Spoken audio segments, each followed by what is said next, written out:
नमस्कार साथियों, आज दिनांक 24 सितंबर 2024 को सरफेसी एक्ट एवं आरबीआई के नियमों की धज्जियां उड़ाते हुए नोबल कोऑपरेटिव बैंक के कर्मचारी एवं इंदिरापुरम गाजियाबाद थाने की पुलिस 3 दिन के नोटिस पर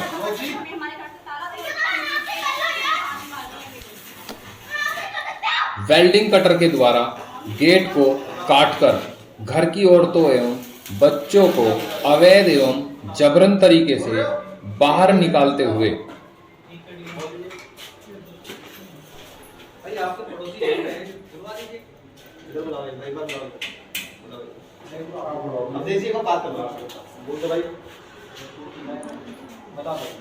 किस तरह से अवैध काम होता है। बैंक और पुलिस अगर साथ दे दे उनका, तो बैंक किसी भी आदमी का आज की डेट में घर छीन सकती है। पुराने अपर जिला अधिकारी महोदय के आदेश पर जो एक बार एग्जीक्यूट हो चुका है, दूसरी बार अगर एडीएम साहब चाहें, अपर जिला अधिकारी महोदय साहब चाहें, तो उसको एग्जीक्यूट नहीं करवा सकते। और पुलिस बल की सहायता से, इसीलिए जबरन तरीके से, अवैध तरीके से मकान पर कब्जा किया जा रहा है और ये बड़ा दर्दनाक है। अगर हिंदुस्तान की जनता आज नहीं जगी तो ये किसी के साथ भी घटना हो सकती है।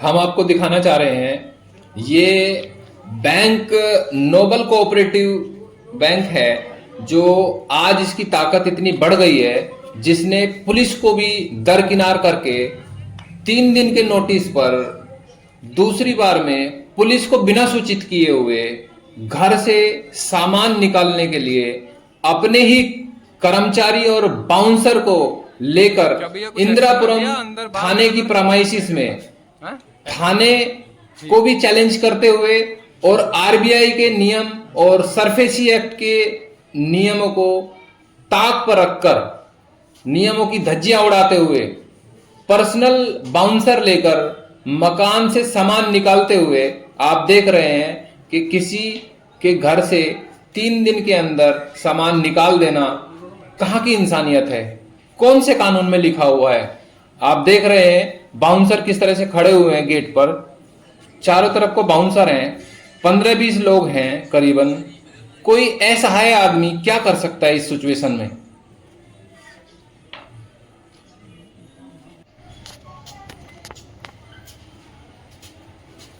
आप देख रहे हैं सामान किस तरह से निकला हुआ है।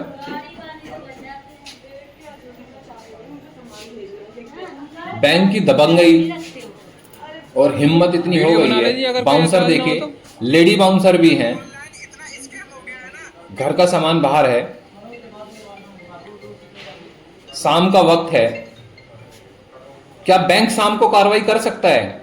आरबीआई की गाइडलाइंस कहती हैं कि शाम को 6 बजे के बाद आप इस तरह की कोई गतिविधि नहीं कर सकते हैं। जो भी कोई गतिविधि करेगा वो सुबह 10 बजे से लेकर शाम को 6 बजे करेगा और कानून की हद में रह के करेगा, नियमों को पालन करेगा। संविधान सबके लिए बराबर है, लेकिन नोबल कोऑपरेटिव बैंक इतनी हिम्मत रखता है कि किसी के भी घर में वो अवैध तरीके से, किसी भी सोसाइटी में अवैध तरीके से अपने बाउंसर बैठा सकता है बिना किसी की परमिशन के, और पुलिस उनका साथ देती है। बड़ी हैरानी की बात है। लेकिन आरडब्ल्यूए ने अपने गाइडलाइंस को समझते हुए, अपने नियमों को समझते हुए, शाम का जब वक्त हुआ, आरबीआई की गाइडलाइंस को ध्यान में रखते हुए पुलिस को 112 नंबर पर कॉल किया।